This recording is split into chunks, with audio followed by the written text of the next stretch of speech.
কাৰণে এটা এপছৰ কথা ক'ম এপছটো যেনেকৈ আমাৰ ডিছনেই ইংলিছ ডিছনেই অসমীয়া অভিধান এইবোৰ অভিধান আমি মোবাইলতে আমি যিকোনো শব্দ অৰ্থ চাব পাৰিম গতিকে পলম নকৰি পেলাই এপছটোৰ বিষয়ে আমি জানো আহক এতিয়া বলক মোবাইল স্ক্ৰীনলৈ প্ৰথমে যাম আমি প্লে ষ্ট'ৰত যাম প্লে ষ্ট'ৰত যাই আমি সাৰ্চ কৰিম সাৰ্চ বাৰত AXOMI অসমী আমি সাৰ্চ কৰিম সাৰ্চ কৰাৰ পিছত ইয়াত লিখা আছে যে অসমী আছামিজ ডিছনী মহেন্দ্ৰ গগৈ ইয়াত আমি ওকে কৰিম ওকে কৰাৰ পিছত ইয়াক আমি ইনষ্টল কৰিম ইয়াৰ ৰেটিং হ'ল 4.2 আৰু 7.5 MB ইয়াক আমি ইনষ্টল কৰিম এতিয়া ছাত্ৰ ছাত্ৰীসকলে এইটো এপছৰ বিষয়ে এইকাৰণে কৈছোঁ ছাত্ৰ ছাত্ৰীসকলৰ সুবিধাৰ কাৰণে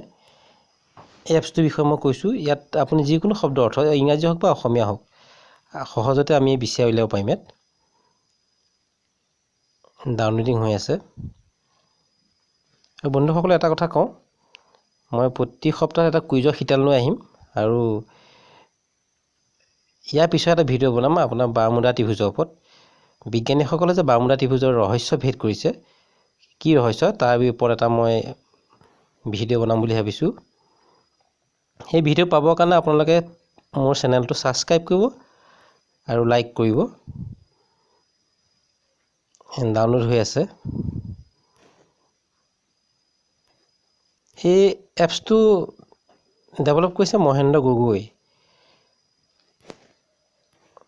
সুন্দৰ এপছ ছাত্ৰ ছাত্ৰীসকলে ইয়াক সহজতে যিকোনো শব্দ অৰ্থ বিচাৰিলে পাৰিব এতিয়া মই হেমকক বা কিবা অভিধান এখন চাওঁতে আপোনাৰ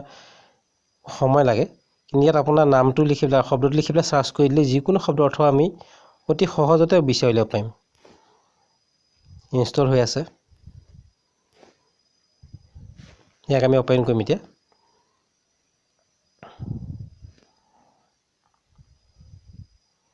অপেন হ'ল ইয়াত লিখা আছে Assamese to English to Assamese to English ইয়াত আমি অসমীয়া শব্দ অৰ্থ বিচাৰি উলিয়াব পাৰিম ইংলিছ টু আছামিজ ইয়াত আমি ইংলিছ শব্দ অৰ্থ বিচাৰিব পাৰিম আমি প্ৰথমে অসমীয়া শব্দ অৰ্থ এটা বিচাৰোঁ ইয়াত কি কৰিলোঁ আছামিজ টু ইংলিছ আমি অ'কে কৰিলোঁ ইয়াত আমি তলত যিটো লিখা আছে টাইপ ইন আছামিজ ইয়াত আমি অ'কে কৰিম ইয়াত আমি ধৰক যিকোনো এটা শব্দ অৰ্থ আমি ইয়াত টাইপ কৰি দিম ধৰি লওক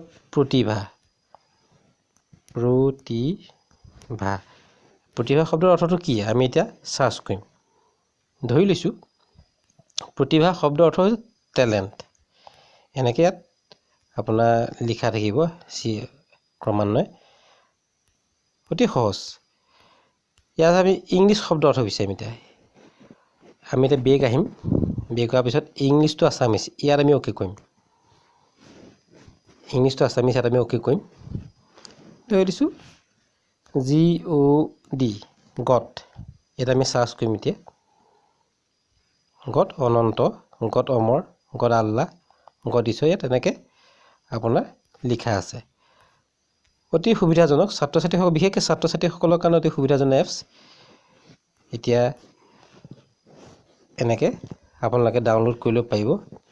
মোৰ যদি ভিডিঅ'টো ভাল পালে লাইক কৰিব আৰু ইয়াৰ পিছত মই এটা ভিডিঅ' লৈ আহিম বাৰ্মুডা ত্ৰিভুজৰ ওপৰত তেন্তে আজিলৈ ভিডিঅ'টো ইমানেই